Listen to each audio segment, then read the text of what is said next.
This is Chandni Dinani welcoming you to Magnet Brains. और अब हम करने वाले हैं नेक्स्ट स्टोरी जो है हमारे चैप्टर 3 की, 2 स्टोरीज अबाउट फ्लाइंग में, द ब्लैक एरोप्लेन। इस पे based extract based questions discuss. तो हमें जो है द ब्लैक एरोप्लेन से कोई भी एक एक्सट्रैक्ट, कोई भी एक पैराग्राफ गिवन हो सकता है और उस पे बेस्ड हमें क्वेश्चंस पूछे जाएंगे। अगर आप हर एक एक्सट्रैक्ट, हर एक पैराग्राफ पे ऑलरेडी सारे क्वेश्चंस के साथ प्रिपेयर्ड हो at your home, if you are practicing और आपने हर टाइप के क्वेश्चंस की प्रिपरेशन कर ली है, तो फिर एक्सट्रैक्ट बेस्ड क्वेश्चन कोई भी आ जाए, you are ready to tackle with it, right. तो अभी हम इसी तरीके की कोई प्रैक्टिस करने वाले हैं जो कि एक्सट्रैक्ट बेस्ड क्वेश्चंस में हमें थोड़ा कॉन्फिडेंस दिलाएगी कि यार they are very easy, clear, all right. तो जब एक्सट्रैक्ट बेस्ड क्वेश्चंस करना है तो आपको एग्जाम में क्या करना है, अगेन आई एम रिपीटिंग, आपको सबसे पहले क्वेश्चन देखना है, फिर एक्सट्रैक्ट में जाकर उसका आंसर फाइंड आउट करना है, क्लियर। बट राइट नाउ जब आप प्रैक्टिस कर रहे हो फॉर एक्सट्रैक्ट बेस्ड क्वेश्चंस, आपको डेफिनेटली पूरे एक्सट्रैक्ट को समझकर उस पे जितने भी क्वेश्चंस पॉसिबल हो सकते हैं वो लिख लेने हैं, and then we can solve certain questions based on it, ताकि हमें क्लियर हो जाए कि एक्सट्रैक्ट बेस्ड क्वेश्चन सॉल्व किस तरीके से किए जाते हैं। ऑल राइट, चलिए देखते हैं सबसे पहला extract which is of the story the black aeroplane. Okay, so the first extract is the moon was coming up in the east। ठीक है, चांद निकल रहा था भाई ईस्ट की तरफ, यानी रात हो रही थी। Behind me and stars were shining in the clear sky above me। और स्टार्स जो है वो शाइन कर रहे थे, स्काई बिल्कुल क्या था, क्लियर था, ठीक है। There wasn't a cloud in the sky, एक भी क्लाउड नहीं था। तो आपसे यहाँ पे पूछा जा सकता है कि भाई उस वक्त कंडीशंस क्या थी जब फ्लाइट चालू हुई, जब फ्लाई करना स्टार्ट किया पायलट ने, तो स्टार्स शाइन कर रहे थे, क्लियर स्काई था, कोई क्लाउड्स नहीं थे। I was happy to be alone high up above the sleeping countryside. और मैं बहुत खुश था कि मैं अकेला था ऊपर। अकेला मीन्स कि अकेले उनका प्लेन था और कोई नहीं था वहां पर स्काई में। और वो क्या देख रहे थे, स्लीपिंग यानी सब सो रहे थे, कंट्री साइड। कंट्री साइड यानी कि कोई भी टाउन के अलावा, सिटी के अलावा जो जगह होती है उसको हम कहते हैं country side. I was flying my old Dakota aeroplane over France back to England। क्या फ्लाई कर रहे थे भाई, वो अपना एरोप्लेन जिसका नाम है ओल्ड डकोटा। और वो क्या था भाई, कहाँ से कहाँ तक जा रहे थे, वो फ्रांस से इंग्लैंड वापस जा रहे थे। I was dreaming of my holiday and looking forward to being with my family। और वो किस बारे में सोच रहे थे कि इंग्लैंड में उनकी फैमिली है, तो वो उनके साथ अपने हॉलीडे स्पेंड करेंगे, उनके साथ टाइम स्पेंड करेंगे। I looked at my watch at 1:30 in the morning। जैसे ही उन्होंने अपनी वॉच देखी पायलट ने, उस वक्त क्या हो रहे थे, सुबह के 1:30, यानी जो हम रात की बोलते हैं, रात के 1:30 बज रहे थे। I should call Paris control soon। और क्योंकि वो फ्रांस से इंग्लैंड जा रहे थे, तो पेरिस कहाँ है, फ्रांस में, तो वहां के कंट्रोल रूम को उनको कॉल करके बताना होता है कि सब कुछ परफेक्ट है और मैं अपनी फ्लाइट के लिए टेक ऑफ करने वाला हूँ। I thought as I looked down past the nose of the aeroplane, I saw the lights of a big city in front of me। और जैसे ही मैं अपने एरोप्लेन में आगे देख रहा था, तो जो एरोप्लेन की टिप थी उसको बोला है नोज, ठीक है। तो जो टिप ऑफ द एरोप्लेन थी, वहां से मुझे दिख रहा था कि लाइट्स ही लाइट्स थी of a city in front of मी। क्योंकि अब एरोप्लेन में जब होते हैं ना, तो नीचे सारी लाइट्स दिखती है, किसी भी सिटी, किसी भी कंट्री में चले जाओ, तो वो लाइट्स यहाँ पायलट को भी दिख रही थी। तो क्वेश्चन सबसे पहला तो यही हो सकता है, कंडीशंस क्या थी भाई जब पायलट फ्लाई कर रहे थे। दूसरी बात, कौन सा एरोप्लेन था, डकोटा। कहां से कहां जा रहे थे, फ्रांस से इंग्लैंड जा रहे थे। फिर किस बारे में सोच रहे थे, हॉलीडे के बारे में सोच रहे थे, अपनी फैमिली के साथ टाइम स्पेंड करने का सोच रहे थे, और वो इंग्लिश ब्रेकफास्ट का भी सोच रहे थे, राइट, वो भी हमको पता है। नेक्स्ट, जब उन्होंने टाइम देखा तो उस वक्त टाइम क्या हो रहा था, 1:30 इन द मॉर्निंग। कहाँ सोचा उन्होंने कॉल करने का, पेरिस कंट्रोल रूम। और फिर उन्होंने क्या देखा कि भाई नोज, यानी कि नोज की बात क्या हो रही है कि टिप ऑफ द एरोप्लेन, वहां पर लाइट्स दिख रही थी ऑफ द सिटी। तो इसके अलावा आई डोंट थिंक कोई भी क्वेश्चंस हैं जो इस पैराग्राफ, इस एक्सट्रैक्ट पे बेस्ड हो सकते हैं। कोई वो कैप बेस्ड क्वेश्चन भी आई कांट सी है, क्योंकि देखो कोई भी वर्ड नहीं है ऐसा जो बहुत ज्यादा न्यू हो। ऐसा हो सकता है जैसे नॉर्मल वर्ड्स हैं, हाई हो गया, अबव हो गया, कंट्री साइड हो गया, इन सब के सिनोनिम्स, एंटोनिम्स या मीनिंग आपसे पूछ लिए जाए जो ऑलरेडी आपको क्लियर है, राइट। तो बहुत ही बेसिक सा, इजी सा एक्सट्रैक्ट है। चलिए अब इस पे बेस्ड कुछ क्वेश्चंस डिस्कस करते हैं। So, सबसे पहला क्वेश्चन है, how was the weather when the pilot started flying his aeroplane। जैसे ही पायलट ने अपना एरोप्लेन स्टार्ट किया था फ्लाई करना, उस वक्त कंडीशंस कैसे थी, हमको पता है stars were shining, clear sky था और कोई भी क्लाउड्स नहीं थे। चलिए जो ऑप्शंस, इन तीनों ऑप्शन में से एक की भी बात करेंगे, वो भी हमारा करेक्ट ऑप्शन हो सकता है। सारे ही ऑप्शंस मिल जाए तो और अच्छी बात है, क्लियर। तो सबसे पहले गिवन है clear sky, yes definitely sky पूरा क्लियर था। Stars were shining, yes. No clouds in the sky, yes. तो ये क्या हो गया, ऑल ऑफ द above, यानी तीनों ही कंडीशंस जो है उस वक्त थी, उस वक्त वेदर जो है तीनों ही कंडीशंस पे बेस्ड था. क्लियर? ऑलराइट, चलिए देखते हैं next question. Next is, why was the pilot flying his old Dakota aeroplane over France back to England? क्यों भैया उन्होंने ये फ्लाइट ली या वो क्यों जा रहे थे फ्रांस से इंग्लैंड? तो हमें पता है कि वो अपने हॉलीडेज के बारे में सोच रहे थे, उनको ब्रेकफास्ट एंजॉय करना था. उसके अलावा ऐसा कोई रीजन दिया नहीं कि भाई वो उनकी फ्लाइट उनको असाइन की गई थी. जनरली तो यही कि उनको वो असाइन हुई थी फ्लाइट, इसीलिए वो जा रहे थे. बट यहाँ पे ऐसा कुछ मेंशन नहीं किया है. इस एक्सट्रैक्ट में क्या दिया हुआ है कि क्योंकि वो अपनी फैमिली के साथ टाइम स्पेंड करने वाले थे, हॉलीडेज एंजॉय करने वाले थे, और ब्रेकफास्ट की बात भी हमको पता है, इंग्लिश ब्रेकफास्ट भी एंजॉय करने वाले थे. तो वो सारी चीजें हमें यहाँ पर बताई गई हैं कि दीज वर द रीजंस कि क्यों pilot was so happy to go back to England. To attend the party, नहीं, कोई पार्टी वार्टी की बात नहीं हुई है, तो this is what the wrong option. To enjoy his holiday, yes. To enjoy the breakfast with his family, definitely yes. यानी ये दोनों options क्या हैं? Correct options. इसीलिए option 4 जो है both 2 and 3 is the right answer. Clear? All right. चलिए देखते हैं next question. Find out the word similar in the meaning to hoping with pleasure. कोई ऐसा वर्ड बताइए जो ऑप्शन में गिवन है आपको, जो कि होपिंग विद प्लेजर को सिग्निफाई करता है. यानी खुशी के साथ जब हमें किसी चीज की होप होता है, आशा होती है, उसे हम कहते हैं होपिंग विद प्लेजर. तो आपका ये सॉर्ट ऑफ वोकैब क्वेश्चन हो गया जो पूछ रहा है कि होपिंग विद प्लेजर का वर्ड कौन सा है. सबसे पहला है इन फ्रंट ऑफ मी. तो इन फ्रंट ऑफ मी का मतलब क्या होता है? मेरे सामने. तो इसमें तो कुछ भी होप की बात नहीं हो रही है, तो this is what the wrong option. High up, high up मतलब ऊपर, ऊंचा, स्काई में. तो यहां पर भी होप की बात नहीं हो रही है. स्लीपिंग कंट्री साइड, यानी कि इस वक्त जब 1:30 बज रहे हैं सुबह के, तो सभी सो रहे थे और पायलट अकेले थे पूरे स्काई में, उसकी बात हुई है स्लीपिंग कंट्री साइड. तो this is also the wrong option. यानी करेक्ट ऑप्शन एक ही बचता है, वो है लुकिंग फॉरवर्ड और लुकिंग फॉरवर्ड टू. ठीक है, इसका मतलब क्या होता है कि मैं एक होप के साथ, एक खुशी के साथ आशा करता हूँ. जैसे बहुत बार ईमेल्स लिखते हैं ना, तो ईमेल की लास्ट लाइन होती है looking forward to your reply. ठीक है, इसका मतलब क्या होता है? आपके रिप्लाई के लिए मैं खुशी से आशा करता हूँ. I am hoping with pleasure for your reply. Clear? तो यहाँ पर looking forward two is the one जो कि हमें बोलता है hopping with pleasure is the correct meaning. Clear? तो हमारा ऑप्शन 4 जो है, this is the correct answer for this question. All right, चलिए देखते हैं next question. Find out the word which means land outside towns or cities. यानी town और city के बाहर की बात हो रही है when we land outside the towns and cities. तो हमें पता है कि भाई जब हम डिस्कस कर रहे थे एक्सट्रैक्टिव क्वेश्चंस, कंट्री साइड का मतलब क्या होता है? टाउन या सिटी के अलावा, बाहर, राइट? तो यहाँ पर हम वही बोलेंगे, word country side is the answer जो बोलता है लैंड आउटसाइड टाउन्स और सिटीज. तो आपको एक परफेक्ट मीनिंग भी मिल चुका है कंट्री साइड का. तो कहीं पे अगर मीनिंग भी पूछा जाए किसी क्वेश्चन में, तो आप उसको टिक कर सकते हो. जैसे इन फ्रंट ऑफ मी, इसका मतलब है मेरे सामने. हाई अप यानी बहुत ऊंचा इन the sky. Country side is the land जो कि आउटसाइड है टाउन्स और सिटीज. लुकिंग फॉरवर्ड टू तो अभी देखा, यानी होपिंग विद प्लेजर. क्लियर? तो करेक्ट आंसर क्या है? Option number 3. Done? All right, चलिए देखते हैं नेक्स्ट.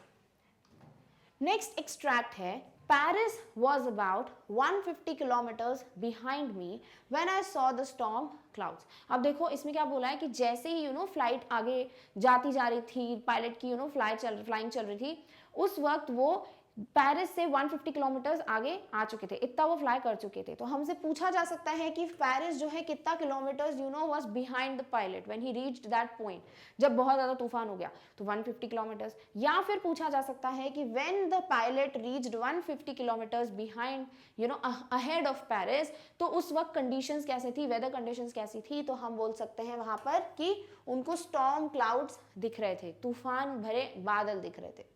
They were huge. कैसे थे ये क्लाउड्स? बहुत ज्यादा बड़े थे, ह्यूज थे. तो ह्यूज का आपको मीनिंग पूछा जा सकता है. Huge means very big, enormous.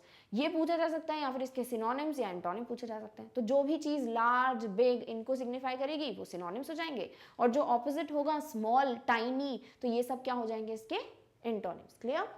They looked like black mountains standing in front of me across the sky. और ये जो clouds दिख रहे थे पायलट को, वो किस तरीके से दिख रहे थे? They were like big black mountains. जैसे काले पर्वत हो, black mountains हो, वैसे दिख रहे थे ये सारे clouds. Standing in front of me across the sky. जो कि पूरे बादल में छाए हुए थे उनके सामने.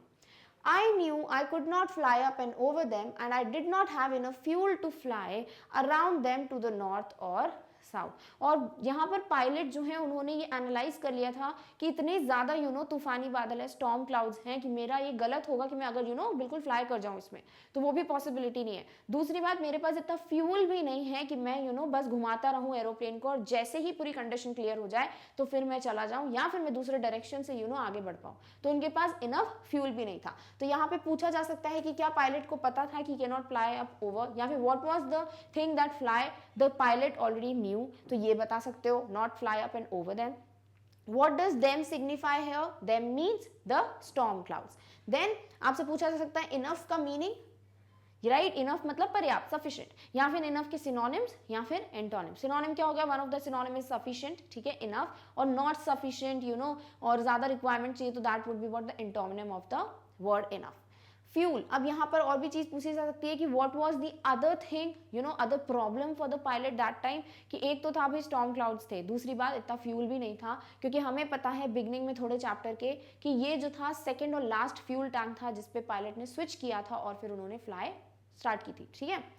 फिर आपसे पूछा जा सकता है कि इनफ फ्यूल कहाँ पर जाने के लिए नहीं था, तो नॉर्थ, साउथ, ईस्ट, वेस्ट, इस तरीके के क्वेश्चंस बन सकते हैं। यानी आपने हर एक पॉसिबल क्वेश्चन यहाँ पे देख लिया, वो इजी हो या टफेस्ट हो, तो आप ऑलरेडी प्रिपेयर्ड हो विद दिस एक्सट्रैक्ट कि भाई क्वेश्चंस किस तरीके से आ सकते हैं। चलिए कुछ क्वेश्चंस डिस्कस करते हैं। All right, so very first question is, what happened when the pilot was about 150 kilometers away from Paris? यानी पेरिस से 150 किलोमीटर आगे आ गए थे जब पायलट, तो क्या हुआ था हमें पता है, उनको स्टॉर्मी क्लाउड्स दिख रहे थे। चलिए ऑप्शंस देखते हैं। इट स्टार्टेड लाइटनिंग, लाइटनिंग की बात नहीं हुई है तो यहाँ पर हम इसे टिक नहीं कर सकते।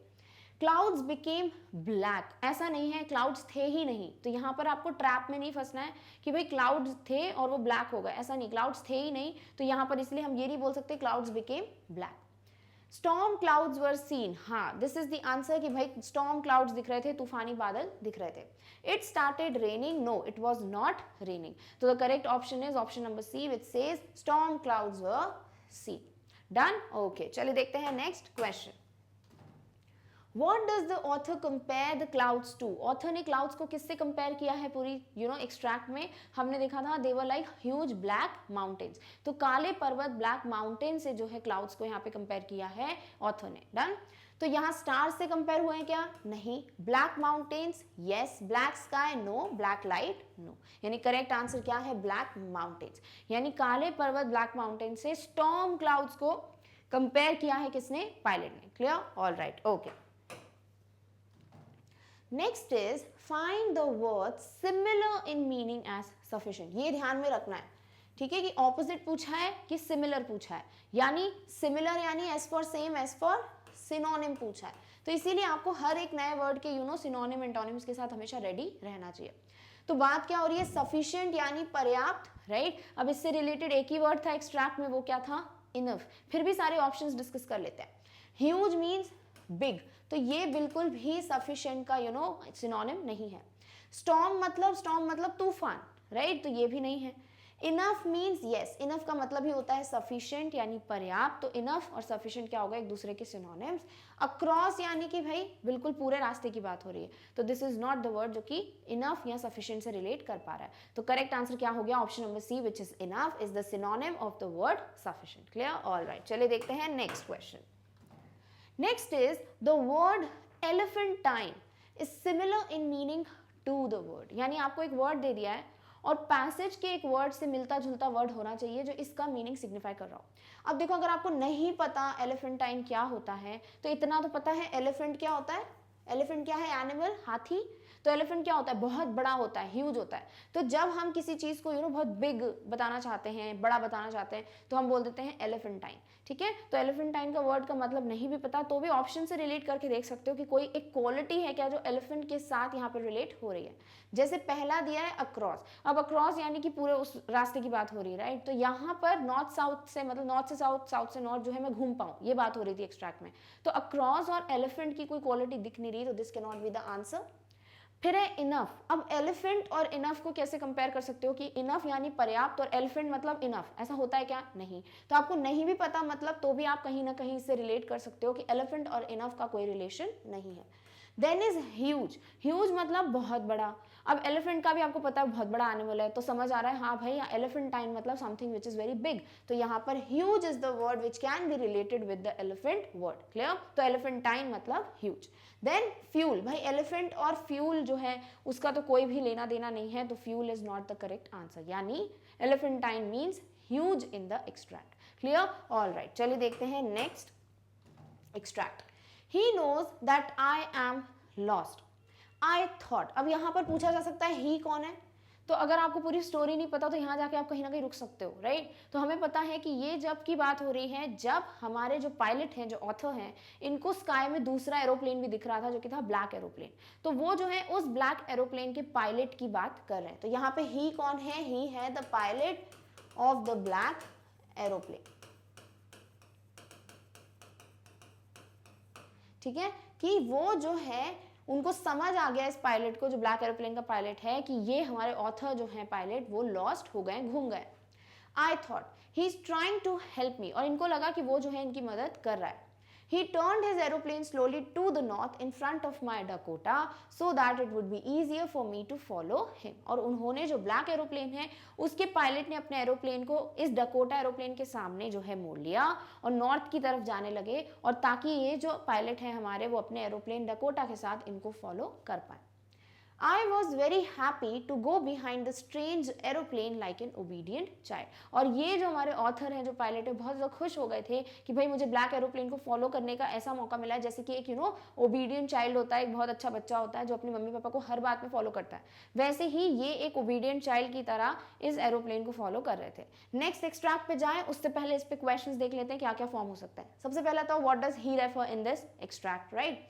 फिर आपसे पूछा जा सकता है कि ही टर्न्ड हिज एरोप्लेन, हाँ, where did the black aeroplane turn in which direction, ठीक है, black aeroplane was turn in which direction, towards north. फिर आपसे पूछा जा सकता है कि pilot has compared himself with an obedient child. फिर यहाँ पे स्ट्रेंज वर्ड का मीनिंग पूछा जा सकता है, स्ट्रेंज मतलब अजीब, right. Strange aeroplane like an obedient child, यानी कि बिल्कुल अजीब तरीके से, ठीक है। तो आप स्ट्रेंज का मीनिंग सिनोनिम्स या एंटोनिम्स भी ढूंढ सकते हो, यहाँ पर इस पे क्वेश्चन आ सकता है। Other than that I don't think यहाँ पर और कोई भी क्वेश्चन आपको पूछा जा सकता है। ये पूछ सकते हैं कि भाई Dakota refers to the aeroplane of the author या the pilot, clear. After half an hour, the strange black aeroplane was still there in front of me in the clouds. और आधे घंटे तक ये लोग फ्लाई कर चुके थे। तो क्वेश्चन किया जा सकता है कि from the moment the pilot or the author started following the black aeroplane, for how much time, ठीक है। ऐसा पूछ सकते हैं कि what was the total duration for which the pilot's plane Dakota followed the black aeroplane. तो that was for an half an hour, क्योंकि आपको पूछा गया है, बताया गया है, ठीक है, कि आधा घंटा हो चुका था कि जब ये एरोप्लेन जो है पायलट का डकोटा वो उस ब्लैक एरोप्लेन को फॉलो कर रहा था। वो still there in front of me in the clouds, और आधे घंटे तक वो बिल्कुल उनके सामने था। Now there was only enough fuel in the old Dakota, और अब लिखा हुआ है कि बस सिर्फ उतना ही फ्यूल था ओल्ड डकोटा के लास्ट टैंक में टू फ्लाई फॉर 5 और 10 मिनट्स मोर। पूछा जा सकता है यहाँ पर कि भाई यहाँ पर इनफ वर्ड जैसे जैसे सफिशिएंट आया था अभी लास्ट एक्सट्रैक्ट में, तो यहाँ पे भी पूछा जा सकता है, राइट, या फिर इसका उल्टा एंटोनिम पूछा जा सकता है, ठीक है। फिर आपको यहाँ पे पूछा जा सकता है कि भाई अब दूसरी जो प्रॉब्लम थी वो क्या थी ऑथर के लिए। अब तो देखो दूसरा एरोप्लेन भी मिल गया जो इनको बाहर निकाल सकता है, तो प्रॉब्लम और क्या हो गई, भाई फ्यूल नहीं था। कितना फ्यूल था, सिर्फ 5 से 10 मिनट और आगे जाने के लिए। तो ये थे वो कुछ क्वेश्चंस जो यहाँ पे बन सकते हैं। Next, I was starting to feel frightened again, और वो फिर डर गए। तो ये पूछा जा सकता है why was the pilot frightened again, what made the pilot to be afraid again, ये ना। तो इधर पे यहाँ पर फिर आपको ऑप्शन हो जाएगा कि फ्यूल भी अब इनफ नहीं था। But then he started to go down and I followed through the storm. But ये ब्लैक एरोप्लेन पर धीरे धीरे नीचे जा रहा था, पहले तो सामने था बट वो धीरे धीरे नीचे जा रहा था, और फिर ये एरोप्लेन जो है पायलट का वो उसको फॉलो करा था। नीचे क्यों जा रहा था हमें आगे का एक्सट्रैक्ट गिवन नहीं है, बट हमें पता है क्योंकि एयरपोर्ट आ चुका था, रनवे आ चुका था, तो फॉर द लैंडिंग वो आगे जा रहा था, क्लियर। तो कितने क्वेश्चन फॉर्म हो सकते हैं वो हम ऑलरेडी प्रिपेयर्ड हैं। चलिए कुछ क्वेश्चन इस एक्सट्रैक्ट पे हम डिस्कस कर लेते हैं। फर्स्ट क्वेश्चन है why was the pilot happy to find his aeroplane behind another aeroplane in the black cloud. जैसे ही दूसरा जो एरोप्लेन दिखा पायलट को, ब्लैक एरोप्लेन, उसको देख के हमारे पायलट इतना खुश क्यों हो गए थे? क्योंकि अब कोई आ गया था जो उनकी मदद कर सकता था इस स्टॉर्म क्लाउड से बाहर निकलने में। क्योंकि देखो सारे इंस्ट्रूमेंट्स डेड हो चुके थे, रेडियो भी खत्म, काम नहीं कर रहा था, कंपास खराब हो गया था और कुछ दिख भी नहीं रहा था, इतना ज़्यादा डार्कनेस था कि, और फ्यूल भी नहीं था। नेक्स्ट, तो इतनी सारी प्रॉब्लम्स थी, इस वजह से पायलट बहुत डरे हुए थे। और जैसे ही उनको कोई और दिखा जो उनकी मदद कर सकता है तो वो खुश हो गए उस ब्लैक एरोप्लेन को देख। Because another pilot can talk to him. ऐसा कुछ नहीं है कि भाई बातचीत करने के लिए उनको और कोई चाहिए था स्काई में, उस वक्त उनको ऐसा कोई चाहिए था जो उनकी मदद करे, तो ये नहीं है correct answer. Because another pilot can help him out with the fuel. अब ऐसा तो हो नहीं सकता हवा में फ्यूल एक्सचेंज कर लेंगे ये लोग कि ये लो भाई फ्यूल की बॉटल, राइट, और इसे डाल लो एरोप्लेन में तो ताकि आपका फ्यूल टैंक फुल हो जाए, ऐसा तो हो नहीं सकता। तो this is definitely not the correct answer. Next, because another pilot can help him out of the storm clouds. क्योंकि जो दूसरा पायलट था ब्लैक एरोप्लेन का, वो हमारे पायलट, हमारे ऑथर को इस तूफानी कंडीशन, जो बैड वेदर कंडीशन है, जो स्टॉर्मी क्लाउड्स है, उससे बाहर निकाल सकता था। तो definitely yes, this is the correct answer. Because another pilot can send his message to his family. भाई ऐसा कुछ नहीं था कि पायलट प्रिपेयर थे कि भाई अब मैं अपनी फैमिली से मिल ही नहीं पाऊंगा, this is the last day of my life, कि वो मैसेज भेजते उस पायलट को, ऐसा कुछ नहीं था। तो this is what the wrong option. यानी करेक्ट आंसर क्या है? Because another pilot can help him out of the storm clouds. Clear? तो option third is the correct answer for this first question. चलिए देखते हैं नेक्स्ट क्वेश्चन। नेक्स्ट क्वेश्चन है why was the pilot frightened again. अब pilot फिर से क्यों डर गए थे भाई? क्योंकि ऑथर को तो ऑलरेडी हेल्प मिल चुकी थी, दूसरे पायलट आ गए थे सामने, जो स्टॉर्म क्लाउड्स उनको बाहर निकाल सकते थे। तो फिर भी वो क्यों डर गए थे? क्योंकि हमें पता है कि भाई अब सिर्फ 5 से 10 मिनट तक आगे जाने के लिए इनके पास फ्यूल था, और अगर फ्यूल खत्म हो जाता तो कहीं ना कहीं क्या हो जाता? क्रैश हो जाता, राइट। तो इसीलिए यहाँ पर वो फ्राइटेंड हो गए, अफ्रेड हो गए कि भाई सब कुछ ठीक जा रहा था बट अब फ्यूल ही नहीं है, तो कहीं ना कहीं he can lose his life. So due to storm clouds नहीं, ये तो पहला रीजन था, फर्स्ट टाइम रीजन था कि जब ऑथर डर गए थे। अभी ये रीजन नहीं है। Due to insufficient fuel, yes, बिल्कुल भी सफिशिएंट फ्यूल नहीं था, उसी को क्या बोलते हो? इनसफिशिएंट। यानी कि इनफ का एंटोनिम भी आपको मिल गया है इनसफिशिएंट। तो यहाँ पर आप इसे रख सकते हो नोट डाउन करके कि इनफ का एंटोनिम भी आपको मिल गया है।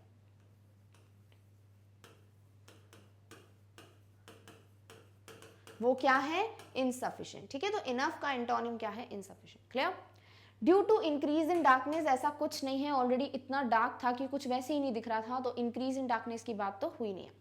Due to poor health conditions, नहीं, पुअर हेल्थ कंडीशंस अभी हुई नहीं थी, बट अगर फ्यूल रनवे नहीं आता तो डेफिनेटली पुअर कंडीशंस हो जाती, but this is not the correct answer. Correct answer क्या है कि फ्यूल सफिशिएंट नहीं था, 5 to 10 मिनट्स के लिए ही आगे एरोप्लेन जा सकता था, और इसीलिए जो हमारे ऑथर हैं, जो पायलट है, वो और ज्यादा डर गए थे। क्लियर? तो करेक्ट आंसर क्या हो जाएगा? Option number 2। डन? ओके, चलिए देखते हैं next question. Find the opposite of insufficient from the passage. बोला है ये जो वर्ड इनसफिशिएंट है, इसका ऑपोजिट बताना है, सेम नहीं बताना, ऑपोजिट बताना है। यानी क्या बताना है? एंटोनिम।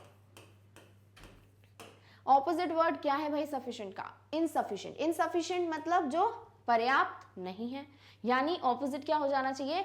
इनफ। क्लियर? या फिर सफिशिएंट। तो वर्ड जो पैसेज में गिवन है, सॉरी जो एक्सट्रैक्ट में गिवन है, वो है इनफ। तो यहां पर दिया है स्टिल। स्टिल का मतलब रुका हुआ, तो स्टिल तो यहां पर कहीं से कहीं रिलेट नहीं हो रहा। स्टॉर्म यानी तूफान, इनसफिशिएंट और स्टॉर्म भी रिलेटेबल नहीं है। फ्राइटेंड यानी अफ्रेड, तो फ्राइटेंड का पूछा जाता तो हम बोलते कि भाई सिनोनिम क्या है? अफ्रेड है, राइट, फियरफुल है, तो ये कुछ सिनोनिम्स हो जाते। ऑपोजिट क्या होता है? हैप्पी, रिलैक्स्ड, चिल्ड, तो ये होते हैं इसके क्या? एंटोनिम्स। बट यहाँ पूछा क्या गया है? इनसफिशिएंट। अकेला ऑप्शन क्या बचता है? इनफ। इनफ मीन्स सफिशिएंट, तो यानी कि इनसफिशिएंट और सफिशिएंट क्या? एंटोनिम्स, इसीलिए इनसफिशिएंट और इनफ भी क्या हो गए? एंटोनिम्स। क्लियर? तो इसीलिए करेक्ट आंसर क्या हो जाएगा? Option number 4। डन? चलिए, ओके। नेक्स्ट क्वेश्चन है what does a storm mean. Storm का मतलब क्या होता है भाई? स्टॉर्म का मतलब होता है तूफान। अब तूफान में कुछ भी हो सकता है, बिजली चमक सकती है, थंडर, लाइटनिंग, क्लाउड्स होते हैं, राइट। तो इस तरीके के आपको जो भी ऑप्शन मिल जाए जो स्टॉर्म को डिफाइन कर सकते हैं, तूफान को डिफाइन कर सकते हैं, वो हो जाएगा हमारा स्टॉर्म का ऑप्शन। पहला दिया है bad weather, yes definitely bad weather होता है स्टॉर्म। लाइटनिंग, हाँ बिजली कड़कती है भाई स्टॉर्म में, तूफान में। Heavy rain and thunder sometimes, देखो यहाँ पर नहीं बोला है कि what the storm means here, normally पूछा स्टॉर्म क्या है, तो हैवी रेन और थंडर भी क्या होते हैं, स्टॉर्म ही होते हैं। तूफान में बहुत तेज बारिश भी होती है और बहुत तेज बिजली भी चमकती है, तो ये वर्ड भी, ये तीनों चीजें स्टॉर्म को डिफाइन करते हैं, इसीलिए करेक्ट आंसर क्या हो जाएगा, ऑल ऑफ द अबव। अब यहाँ पर ऐसा पूछा जाता what does storm signify in this story, in this extract, तो फिर आप सिर्फ बोलते कि जो क्लाउड्स आ गए थे, राइट, जो ब्लैक क्लाउड्स आ गए थे, ह्यूज ब्लैक क्लाउड, सिर्फ उतना। बट नॉर्मली स्टॉर्म क्या होता है, जिसमें थंडर हो, लाइटनिंग हो, राइट, जहां पे बहुत हैवी रेन हो, तो ये सारी चीजें जो है स्टॉर्म को डिफाइन करती है। तो यहाँ आपसे डेफिनेशन पूछी गई थी स्टॉर्म क्या होता है, तो स्टॉर्म की डेफिनेशन तीनों ही चीजें डिस्क्राइब करती हैं, इसीलिए करेक्ट आंसर क्या हो जाएगा, ऑल ऑफ दी अबव। और अगर ध्यान से देखें भी तो इन चारों ही ऑप्शन में कहीं पे भी कुछ भी ऐसा मेंशन नहीं किया जो एक्सट्रैक्ट पे बेस्ड हो, नहीं तो यहाँ कहीं ना कहीं ब्लैक क्लाउड्स की बात होती तो फिर हम सिर्फ उस ऑप्शन को टिक करते, क्योंकि फिर वो एक्सट्रैक्ट से रिलेटेबल हो जाता। बट यहाँ जनरलाइज्ड पूछा है कि स्टॉर्म का मतलब क्या होता है, तो कोई भी बैड वेदर जिसमें थंडर हो, लाइटनिंग हो, हैवी रेन हो, उसे हम स्टॉर्म या तूफान कहते हैं। क्लियर? तो इसीलिए इस ऑप्शन, इस क्वेश्चन का आंसर जो हो जाएगा वो जाएगा option 4, all of the above. Done? All okay.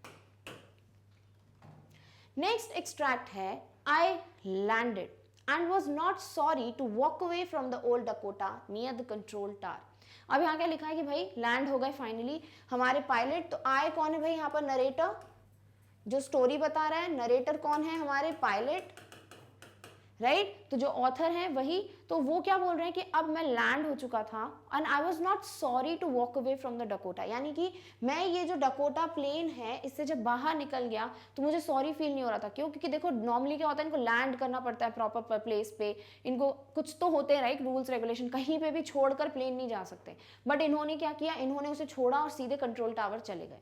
Clear? तो ये बोल रहे हैं कि मैं सॉरी फील नहीं कर रहा था कि मैं अपनी रिस्पॉन्सिबिलिटी पूरी नहीं कर रहा हूँ। क्यों? क्योंकि भाई वो बहुत ज्यादा खुश थे, एक्साइटेड थे उस पायलट को, ब्लैक एरोप्लेन के पायलट को थैंक यू बोलने के लिए। Near the control tower, I went and asked a woman in the control center where I was and who the other pilot was. और यहाँ पर जब कंट्रोल सेंटर में पायलट जाते हैं तो वहाँ पर एक वुमन बैठी होती है, उनसे क्या पूछते हैं कि भाई वो पायलट कहाँ गए, जो दूसरे पायलट जिनका भी एरोप्लेन लैंड हुआ यानी ब्लैक एरोप्लेन, उसके पायलट कहाँ हैं। आई वॉन्टेड टू से थैंक यू, क्योंकि इनको, हमारे ऑथर को, उन पायलट को थैंक यू बोलना था कि भाई वो नहीं होते तो आज पायलट इस वक्त सही सलामत लैंड नहीं हो पाते। She looked at me very strangely, और बहुत अजीब तरीके से स्ट्रेंज एक्सप्रेशन के साथ इस वुमन ने पायलट को, हमारे ऑथर को देखा। एंड देन लाफ्ड, और फिर वो हंस दी। ऐसा क्यों? Another aeroplane up there in the storm? No other planes were flying tonight. और फिर उन्होंने बहुत स्ट्रेंजली क्वेश्चंस किए कि दूसरा एरोप्लेन, वो भी अभी इस तूफान में, ऐसे तो कोई एरोप्लेन था ही नहीं, क्योंकि सिर्फ आपका ही अकेला एरोप्लेन था जो उस वक्त ऐसी कंडीशंस में फ्लाई कर रहा था। Yours was the only one I could see on the radar. और मैं सिर्फ आपका ही प्लेन था जो रेडार पे देख पा रही थी। अब इस पैराग्राफ पे, इस एक्सट्रैक्ट पे कुछ क्वेश्चंस देख लेते हैं कि क्या क्या पॉसिबिलिटी है। तो सबसे पहले तो वही कि what does I refer to, the author, the pilot in the story. Next, why was the author not sorry, क्योंकि उनको जाके उसे थैंक यू बोलना था, जो पायलट ने उनकी हेल्प की थी। फिर यहाँ पूछ सकते हैं where did he land his Dakota near the control tower. Next question, whom did he ask the question about the pilot of the black aeroplane, the woman in the control center. What is the next possibility? Ki what he wanted to say, what did the pilot wanted to convey to the other pilot, he wanted to thank him. ठीक है।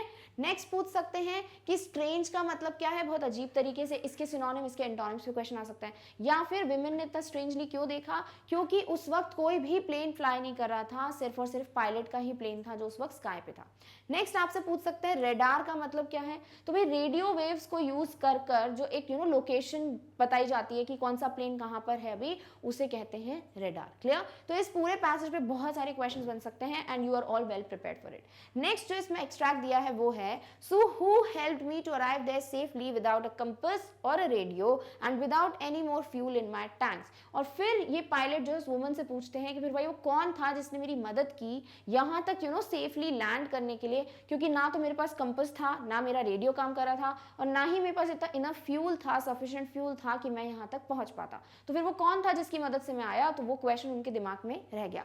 Who was the pilot on the strange black aeroplane flying in the storm with without lights. और फिर उनके दिमाग में question हमेशा के लिए एक मिस्ट्री बन के रह गया कि फिर वो कौन सा पायलट था जो एक स्ट्रेंज अजीब से ब्लैक एरोप्लेन में फ्लाई कर रहा था और जिसपे कोई लाइट्स भी नहीं थी। तो सारी चीजें डायरेक्ट हैं, इसमें कोई भी क्वेश्चन पूछे जा सकते हैं कि क्या थी चीजें जो नहीं थी, कंपास नहीं था, रेडियो नहीं था, इनफ फ्यूल नहीं था, और फिर उनके दिमाग में क्वेश्चन क्या रह गया कि वो स्ट्रेंज पायलट कौन था। क्लियर? तो ये कुछ क्वेश्चंस हैं जो इस पूरे एक्सट्रैक्ट पे आ सकते हैं। चलिए कुछ क्वेश्चंस हम इस पे डिस्कस करते हैं। फर्स्ट क्वेश्चन है, why did the writer go to the control centre immediately? एकदम से भाई कंट्रोल सेंटर क्यों गए? क्योंकि उनको पता करना था कि वो पायलट कौन है जो उस ब्लैक एरोप्लेन में था और उनको थैंक यू बोलना था। चलिए ऑप्शंस देखते हैं। To thank the ground staff. Ground staff का मतलब क्या होता है? जो भी एयरपोर्ट पे लैंड पे ग्राउंड पे काम करते हैं, स्काई में एरोप्लेन में काम नहीं करते, उनको हम बोलते हैं ग्राउंड स्टाफ। ठीक है, तो ग्राउंड स्टाफ को थैंक यू नहीं बोलना था। To complain about the radio, ऐसा कुछ था वो कंप्लेन करना चाहते थे? नहीं भाई, उनकी गलती थी ना, वेदर कंडीशन इतनी पुअर थी इसीलिए सिग्नल्स नहीं मिल रहे थे, तो कंप्लेन करने वो नहीं गए थे। To inquire about and thank the pilot for saving his life. तो to inquire about the pilot and to thank the pilot for saving his life, इसका मतलब यस डेफिनेटली उनको पूछना भी था भाई वो कहाँ गए, और दूसरी बात उनको थैंक यू बोलना था, तो this is the correct option. Last, to inform about the safe landing, ऐसा कुछ नहीं है, इन्फॉर्म करने नहीं गए थे, वो सिर्फ और सिर्फ थैंक यू बोलने और इंक्वायर करने गए थे कि वो ब्लैक एरोप्लेन का जो पायलट है वो कौन है। क्लियर? ऑल राइट, चलिए देखते हैं next question. What shocked the writer? किस चीज से वो शॉक्ड हो गए, सरप्राइज्ड हो गए कि उस वक्त और कोई एरोप्लेन था ही नहीं जो हवा में फ्लाई कर रहा था उस नाइट पे, यानी he was the only one. फिर वो कौन सा एरोप्लेन था जो उनकी मदद कर रहा था? Clear? So his plane was the only one flying that night. Yes, this definitely shocked the writer. No black aeroplane was flying in the sky. This is also one of the reason कि कोई black aeroplane था ही नहीं। No pilot was seen other than him, same चीज, कोई pilot था ही नहीं उनके अलावा, जो हमारे ऑथर हैं उनके अलावा उस दिन और कोई पायलट फ्लाई कर ही नहीं रहा था। इसीलिए all of the above are the reasons for pilot और for the author to get shocked. Clear? All right, चलिए देखते हैं next question. Find out the word in the passage that means the same as peculiar. अब peculiar का मतलब ही नहीं पता होगा ना, तो फिर दिक्कत हो जाएगी। पिक्यूलियर का मतलब होता है बहुत अजीब, ठीक है, कह सकते हो स्ट्रेंज, यानी जो वर्ड आपके पैसेज में गिवन है वो है स्ट्रेंज और उसी का मतलब होता है पिक्यूलियर। जैसे बहुत बार यूज करते हैं कि she had a peculiar smile, यानी वो बहुत अजीब तरीके से हंस रही थी, एक अजीब तरीके की स्माइल थी फेस पे, उसे कहते हैं पिक्यूलियर। स्ट्रेंज जो नॉर्मल नहीं होता, यूजुअल नहीं होता, नॉट यूजुअल, अनयूजुअल, ये भी कह सकते हो यहाँ पर। क्लियर? चलिए ऑप्शंस देखते हैं। रडार, रडार का मतलब पिक्यूलियर नहीं है, रडार तो एक टेक्नोलॉजी है जिसकी मदद से स्पॉट होते हैं सिग्नल स्काई में। Strange, yes, strange is the word की अजीब, और उसी को बोलते हैं पिक्यूलियर। डकोटा, डकोटा तो भाई नाम है, ये किसी का मीनिंग नहीं है, it is the name of the aeroplane. Storm, storm means तूफान, वो पिक्यूलियर की बात नहीं कर रहा है, तो करेक्ट आंसर क्या है? Option number 2 which is the word strange. Clear? All right, चलिए देखते हैं last question. Which word means same as detection system that uses radio waves? ऐसा कौन सा सिस्टम है जो डिटेक्ट करने के लिए, पता करने के लिए यूज किया जाता है using what? Radio waves. Now there are different kind of waves, you study in your physics, which is radio waves, ultraviolet rays, right? तो आपको बहुत सारा सब कुछ नॉलेज ऑलरेडी है। तो यहाँ पूछा गया है ऐसा कौन सा सिस्टम है जो रेडियो वेव्स को यूज करके डिटेक्ट कर पाता है, पता कर पाता है किसी भी सिग्नल के बारे में। तो वो हमें ऑलरेडी पता है भाई, रेडार। ठीक है, नहीं भी पता तो कहीं ना कहीं or radar, or radio wave से आप यहाँ पर कंपेयर कर सकते हो। जैसे स्ट्रेंजली, स्ट्रेंजली कोई सिस्टम नहीं है, यहाँ सिस्टम पूछा है, राइट? तो डायरेक्ट आपको नहीं भी बताओ तो भी आप पता कर सकते हो। तो स्ट्रेंजली तो भाई कोई सिस्टम नहीं होता। नेक्स्ट स्टॉर्म, स्टॉर्म कोई सिस्टम नहीं है, ये तो वेदर कंडीशन है। Next radar, yes, radar is the system जो कि रेडियो वेव्स को यूज करता है। Then control room, control room system नहीं है, कंट्रोल रूम वो पूरा रूम है जहां पर रेडार को यूज किया जाता है to get connected with the pilot in the sky. Clear? तो यहाँ पर करेक्ट आंसर क्या है? ऑप्शन नंबर 3, यानी रेडार का मतलब है वो डिटेक्शन सिस्टम जो रेडियो वेव्स को यूज करता है to detect the signals. Clear? तो सारे पॉसिबल क्वेश्चंस हमें पता है based on all the extracts of this story, so we are all well prepared for any kind of question now. Clear? All right. So with this we come to an end of our topic, which is long extract based questions based on our story The Black Aeroplane. अब हमें कोई भी extract given हो इस story से, we are all prepared to find with any question जो भी हमारा एग्जामिनर प्रिपेयर करने वाला है, क्योंकि वोकैबुलरी क्वेश्चंस भी आपको क्लियर है, राइट? इतने ज़्यादा कोई मेजर वर्ड्स है नहीं स्टोरी में जो आपको नहीं पता, but then too we should be aware with synonyms antonyms. जैसे पिक्यूलियर वर्ड आ गया तो नहीं पता पिक्यूलियर का मीनिंग, तो फिर ऑप्शन से भी आप कुछ नहीं कर सकते, राइट? तो keep preparing the questions based on every extract. कोई भी पॉसिबिलिटी हो क्वेश्चन की, आपको कोशिश करनी बनाने की, ताकि एग्जाम के टाइम आप उतना कंफ्यूज ना हो कि भाई ये क्वेश्चन का मतलब क्या है। So I think you are all clear with extract based questions based on the story The Black Aeroplane. In the next video we will see long answer type questions जो कि इसी स्टोरी पे based हैं The Black Aeroplane. Till then take care of yourself, और इस topic की notes की link आपको डिस्क्रिप्शन बॉक्स में मिल जाएगी. Thank you so much for watching. Bye.